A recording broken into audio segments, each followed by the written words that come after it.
Welcome to the latest episode of Five on the Floor on the Five Reasons Sports Network. Thanks for joining us on your favorite podcast app on Android. We recommend Spotify or the Five Reasons YouTube channel on Apple Podcasts. Also, check out Off the Floor. That's our Discord server, $2.99 per month. You tired of the same five people tweeting all the Heat stuff all day long? Well, you can communicate with more than 500 all day long and all night long in the various chat rooms on our Discord. So check it out. Link is right here in the description and pinned to the top of the Five Reasons Twitter page. Also, check out the great sponsors of the Five Reasons Sports Network. That includes Prize Picks. Use the code 5, F-I-V-E. Get that initial deposit matched up to $100. We keep telling you it's legal again in the state of Florida. Yes, there was about a 6-week hiatus. They came back with a new game called the Arena Game. You can play up to 4 players together. Pretty soon that's going to be more than that. But across the different sports, you get them all, you win big. Use the code 5, F-I-V-E, get that initial deposit matched up to $100, and check out our Prop 5 shows on the Five Reasons YouTube channel. And now, today's episode. All right, welcome back to Five on the Floor. Here's today's floor plan. I'm Ethan Skolnick. You can follow me at Ethan J. Skolnick and at Five Reasons Sports.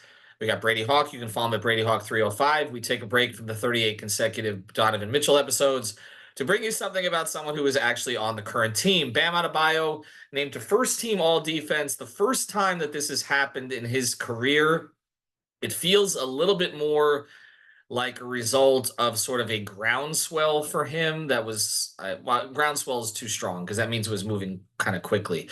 It's kind of been a slow moving campaign for him over the past couple of years, getting people to recognize that it's not all about blocks and steals. I don't necessarily think that this was Bam's best defensive season. I think he's had better ones, but they did have a top 5 defense with guys in and out the entire year.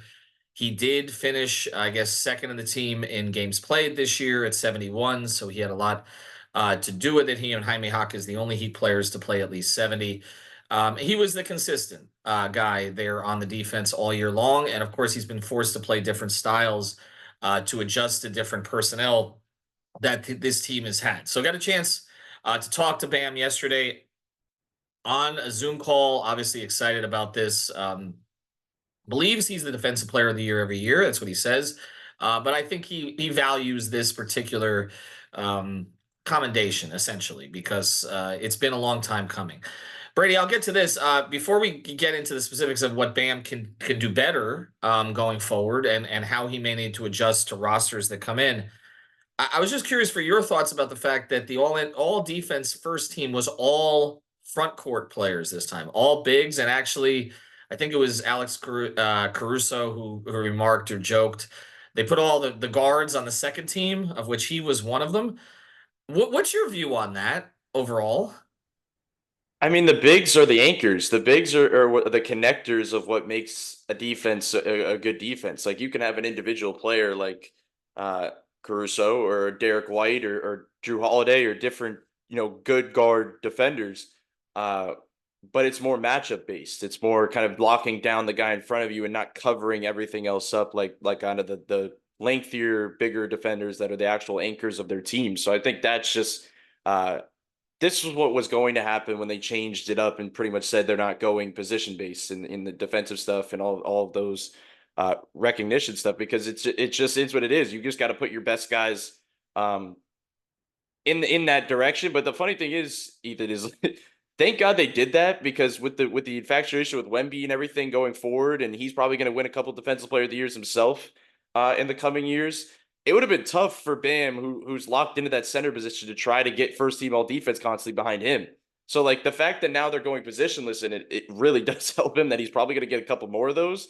Um, but yeah, I just think it is the position thing. And it's why we had such a problem with Marcus Smart winning it that year over him, which was probably one of his better chances in terms of just having a really complete defensive year.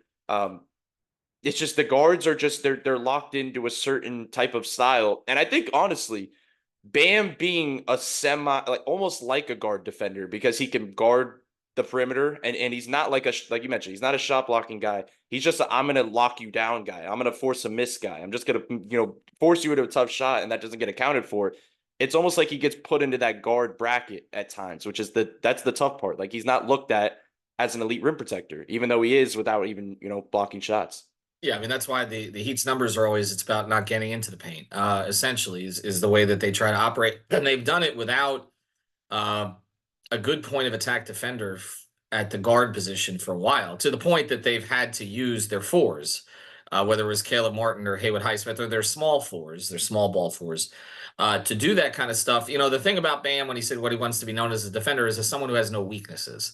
I feel like that's that is kind of the core thing for him, that he's not someone, okay, you can scheme him off the floor in any way. Now, people who follow Minnesota in this playoff run now will say that Rudy has overcome some of the allegations there. I'm not going to give Gobert too hard a time for Jokic, because so many had problems with Jokic, although I do believe Bam plays Jokic as well or better than anybody else does.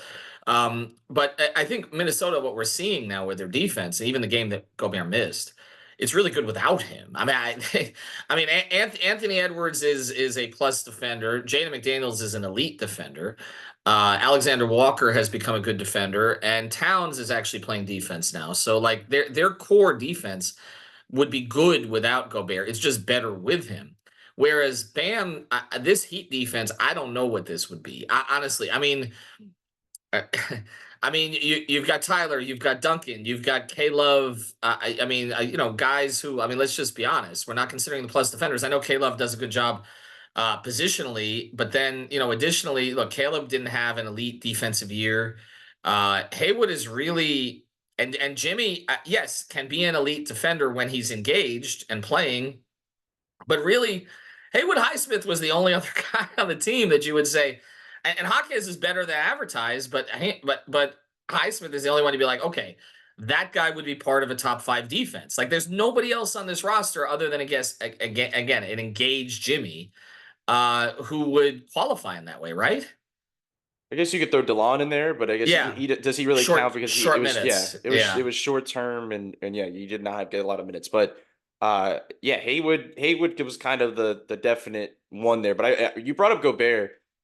It's funny because you can't knock him because of what he's doing in that system, but the key word is system. And that's the key word when I look forward to these defense player of the years, is because he plays a style that works for them. And he plays in the drop because that's him and he's elite at it. He's absolutely elite at blocking shots, altering shots, kind of playing in that drop. But like the versatility of Bam is what's standing out. When you talk about no weaknesses, that's what he means. He's like, I can play drop, I can switch, I can blitz, I can play in a zone, I can do all of that, and nothing takes away from me being elite. I can be an elite in any system because essentially I am the defensive system. And I think of it like the way we judge offensive players, where a guy has a certain offensive scoring package, and you say, "Oh, well, he doesn't have the three ball unlocked. Oh, he doesn't have a mid range game or something." Like, we don't talk about that with like defenders, where like if this guy can't switch, this guy can't play blitz a ton effectively and do that all game. Well, like Bam could do a lot of that stuff. So I think that's where he looks at it in terms of like the weakness part and individually. Um, and I actually asked him about it in the X interview. I asked him kind of where he felt he's grown the most defensively, because you can't really judge defensive improvements. Like, it's just like once you're like, even guys that are named are called good defenders at some point, don't really lose that like lose that thing. Even if they tail off defensively, you still hear people calling them good defenders because they once were good defenders. It's just what you heard. And there is a way to grow defensively. And I asked him kind of what he felt like he's grown the most with. And it kind of kicks into the stuff you talked about with being a captain. It's communication. He's like, I have the ability to play in a bunch of different coverages, a bunch of different schemes. I just need to have the communication down. And I felt like I've grown in that this season, where he felt like he wants to be able to yell at somebody. He wants to like go and say, you have to be in this spot. No, you have to go under the screen. You have to do this or that. So it's like, I just think now it's just about using his voice, which is kind of like the stuff you talked about with being captain. and we were talking before the show about how their best defensive season was actually a season that Bam missed some time, but they had PJ Tucker doing the communication stuff. And I think Yeah. that's what they missed the most. And I said this before, there were only two things that Jimmy Butler's asked the front office for, according to the people around him. And one of them was go get Kyle Lowry. We know how that worked out or didn't at times. The other he asked for was them to re-sign PJ Tucker. I think a big reason for that was that PJ had the credibility and the gravitas just generally to tell people where to go. And I feel like a lot of that is falling on, and now without UD too, when UD wasn't on the floor at that time, but at least he was on the sideline. They don't really have that voice, and I think that is where we talk about Bam's growth, people are going to talk about, okay, the three ball, right? Okay, we saw a little bit of that. All right, the post game. Well, I don't know where that's going to go at this point. Okay.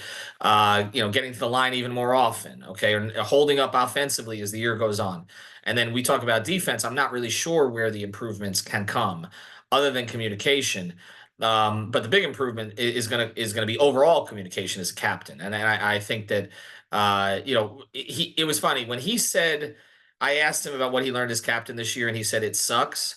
There's always truth to every joke, and so I explored that a little bit afterwards, and I've been told he did not enjoy it at all. That it was more of, and it's funny because when I talked to him about it when I thought he would be named captain, and I said, "Do you want in training camp at FAU when we were close to that happening?" He says, "Well, I don't know who else it would be." At that point, I'm like, "Well, yeah, me either." And then I said to him in a group interview, which I don't think he loved the question, where it's like, are you too nice to be captain? Essentially, everybody likes you. I don't think he enjoyed that, and I feel like in a way it was a little bit forced by the organization because they want him to grow into it. And we'll see where that goes. But I think that plays into what we're talking about here, what you're talking about with communication. It is feeling you have the right to say, listen, I'm that guy. Okay. I'm a first team all defense guy.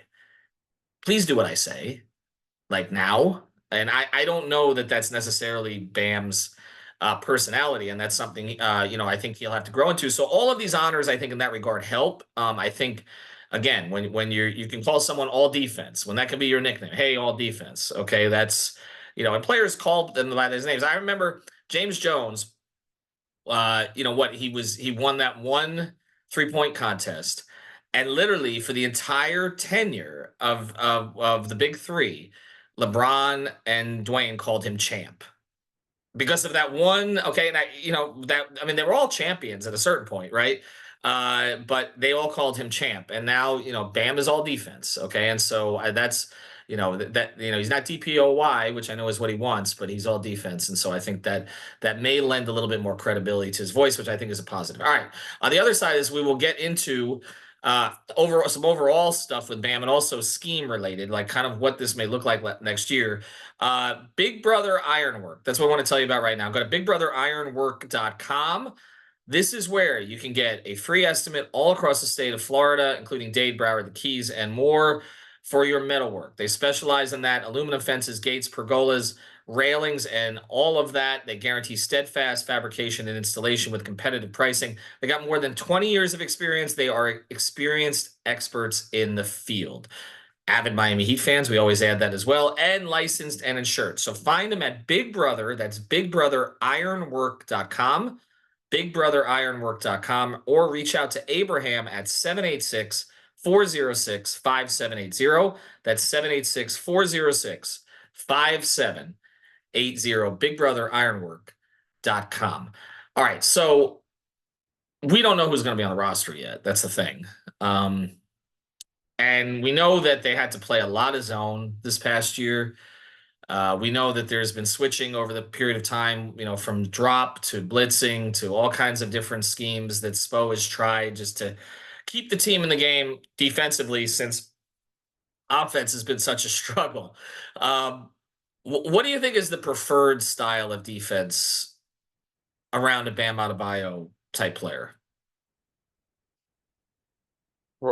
Preferred, if everything was the way you want it to be, would be switching. I mean, he's just that good of a switch defender, and he talks about it a lot that he hates when they go switch and they just pull him to the strong side corner, and just to kind of eliminate him as his. That's like the only way you could eliminate Bam as a defender, because even if you switch, you pull him weak side, he could weak side help and recover. If you're strong side, you got to stay there, and he's kind of pigeonholed in a way where he has to stay there. So I think that's the one thing that he's trying to figure out, and just knows the teams do that. But realistically, the Heat are going to have to use him and drop. That's kind of even when I look at the way this roster is currently looking, the way they did it this past season, they have to play more drop, because you can't really, if you're running Terry Tyler lineups, you can't go switch a ton, because then you're gonna you could kind of the other teams can mismatch hunt. Now you're doubling, you're constantly trying to recover. you kind of are forced to play this style to kind of fight around screens. And even if like some of the options that we're doing podcasts on, Donovan Mitchell, Trey Young, like all these different guys that we're talking about that could potentially like be in the system would probably, I mean, would still play drop. I don't think there's unless you're like building a style where it's like, let's just say you trade for Donovan Mitchell and DeLon Wright is your starting point guard, then you'd switch a ton. Like that would be like the one outlet to do that. But other than that, the realistic options of what this roster is going to look like, they're going to use a bunch of drop. They're going to play him in zone. That's what I think is the funny thing about versatility is the fact that he's effective in zone. Like one of the hardest things you could do is play in that bottom zone where you're limited. You're just kind of helping around, and that's what the communication comes from. This because his job in the zone is to communicate, to tell this guy to help down, tell this guy to scoot up, tell this guy to do that. Where he's kind of just had to learn to just find a guy to box out and rebound well, which he's done at a high level. But I'll say the other thing I thought was interesting that he said yesterday in the press conference was where he he often brings up the voters where he talks Yeah. about that type of stuff. But he mentioned he's like, I already have the respect of my peers. My peers Hmm. know that I want that probably the best defender in the league. It's just getting the voters now to realize that. But I just think that's a funny aspect because you just don't see many guys that like teams that are scheming to pull a guy to the strong side corner before they get to their action. Like that's like their priority before they get into their offense. That it's like teams and players have his respect totally. They're not thinking about his shot blocking or his numbers here or there. Like they know how good of a defender he is. That's why he's the system. That's why they don't really have to that Smoke and do the things he does and keep altering styles because that's just how good he is. But I know what you're going to get into next, and I'm interested to hear your opinion on it because I know you brought up the fact, and I know you asked about it, is like how much is the offense going to be impacted by how much they use them defensively, and that's why like blitzing. Blitzing is a perfect example because they could be really effective with that. Like against really high level scoring guards, they could blitz a ton and throw them off their game. But do you want that guy sprinting, guarding, trapping at half court, recovering, yelling out defensively if you're relying on him the way you are offensively? So that's why I think they at certain points you've seen them go zone, you've seen them go drop and not do certain things because I think they are preserving him in certain ways, especially because he's not a guy that takes games off. He's a guy that plays. So if he's shooting for 82 games played, you have to maximize him as much as possible. And that's why I think this availability press conference that Pat Riley did excluded him in all ways. And I think that's we have to reframe the way that we view a lot of this stuff. I think when it comes to Bam, and this is where some who are sort of are not Bam believers, and there are some I respect who are think that we overrate him on the podcast. Okay, um, who are in the space. I'm not talking about fans necessarily. I'm talking about those who are sort of peripherally related to the team in some way. Um, but I think that we have to view it as it's always been this thing like get Jimmy some help, get Jimmy some help, get Jimmy some help, get Jimmy some, well, get Bam some help. Like this is, you know, because I mean, you're asking him to carry a bigger burden than Jimmy to just keep this team's floor. Like Jimmy is the ceiling raiser. I don't argue with that. Okay, and I saw that. I wish I could attribute that tweet because I thought it was a good tweet that I saw out there about a month ago that Bam sets the floor and Jimmy raises the ceiling. But they fall through the floor without Bam. Like this has been a consistent problem. Like Kevin Love patched a lot of this, and then again they play zone with Kevin when Kevin was effective this year. But again, we saw in the playoffs, it was the same thing. They could not go to anybody else but Bam. And so I do think that there has to be focus on getting Bam to the finish line fresher.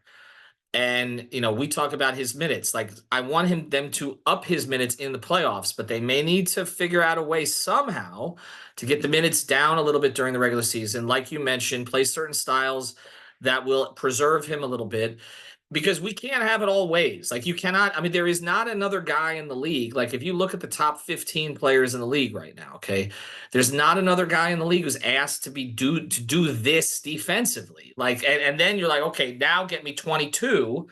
And all the rest. It's a lot. It's a lot. And look, he's a young man. He's obviously in great condition. But he's not going to be a young man forever. And at a certain point, you are you are shortening his prime, I think, if you're asking him to do this much all the time, and he's the one playing, in the upwards of 70 plus games. And as I was told last year, there are basically, two guys on this team. I would add a third based on what happened at the end of the year, but there were two guys on this team that were always trying to play through anything, which were Bam and Caleb. And the third one I would throw in is Duncan, because it's clear how much he pushed himself at the end of the year. Some of these other guys need to do some of that to push through, okay? So that it's not just Bam.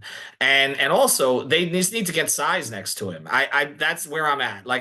It's got to be functional size, it's got to be skilled size. But even if their rebounding numbers look okay with 6'5" guys next to him, and a lot of times they do, it's just not sustainable, Brady. That's kind of where I'm at. Like they need a big body who imposes his will on the opponent, so that it's not Bam having to absorb all of that all the time. Is that fair at this point? Oh, it's fair. I just think it has to be the right size, and it has to be because you could get size as we've seen in the past, but they don't have, end up playing. Like Spo's not going to end up going in that direction because they do play a certain style. So I think it has to be the right size. Like a PJ Washington fit in Dallas is like the perfect example. Not that you're going to get that type of player, but that's the type of fit where there's versatility to him, where he's playable at the end of games, where there's just that aspect where it's like they're going to go best player available in the draft, and we'll get into draft stuff moving forward. But like, they're not just going to say, okay, we need a big, we're going to pick a big. They're going to go best player available. But like, even if I look around, like we've seen them do the big thing, and not that each player that they potentially draft would be precious, but will that guy play that they draft unless he's a 4-year guy? Like if he's like a Jaime Hawkins type guy, maybe they could find ways to slot him in. But the issue is that I don't know who that guy is or where that guy's going to be. Because if either the only option that you're thinking about is if they could find one in Sioux Falls or Summer League this offseason, because other than that, I don't really see who that guy would be. If they have their focus on certain guys or improving this roster in a way, I just don't know if that versatile front court piece is there, because we could talk about moving Bam to the 4, these certain fives, and or like in the draft there was like Zach Edey was talked about. Like I don't see Spo playing Zach Edey. Like I don't see there being that type of No. like they just like versatile bigs. That's what you need to do, I guess, feel like in today's day, but also in Miami's scheme and style. So they need to do it. Like Minnesota, what we're talking about, Minnesota is a perfect example, but Dallas, who's matched up with Yeah. them in the Western Conference Finals, also has functional size. They have Hmm. versatile Well, size. Like so, they added functional size at the deadline, yes, yes, right? I mean that's the thing in Gafford and PJ Washington. And I, when I to close this out, when I look at this situation, we're all like, okay, Jovic is the perfect guy to play next to Bam, right? We talk about that all the time. I think he's developing into that. He is the perfect idea to play next to Bam, where you get versatility, but he has height, obviously. Now the weight, the strength has been the work in progress here. And acreage. right, right. And this is clearly, they said, Spo said it, others had said it to me prior, that the first year was kind of a red shirt year. Then he got hurt the back, lost a little bit of time there. They didn't really expect a lot this past season. Okay. They really didn't. They were just trying to see if there was some place they could get him a few minutes. That's why they sent him down to work at playing at the 5. But the ultimate goal ultimately was the 4, but it's when he grow. Not now, it's not just putting on the weight, okay, which he's done, but it's being comfortable doing the other things you used to do with the weight, but now it's using the weight to impose yourself on the opponent. That's probably going to be the next step. That's not going to happen right. This is a guy who was a guard.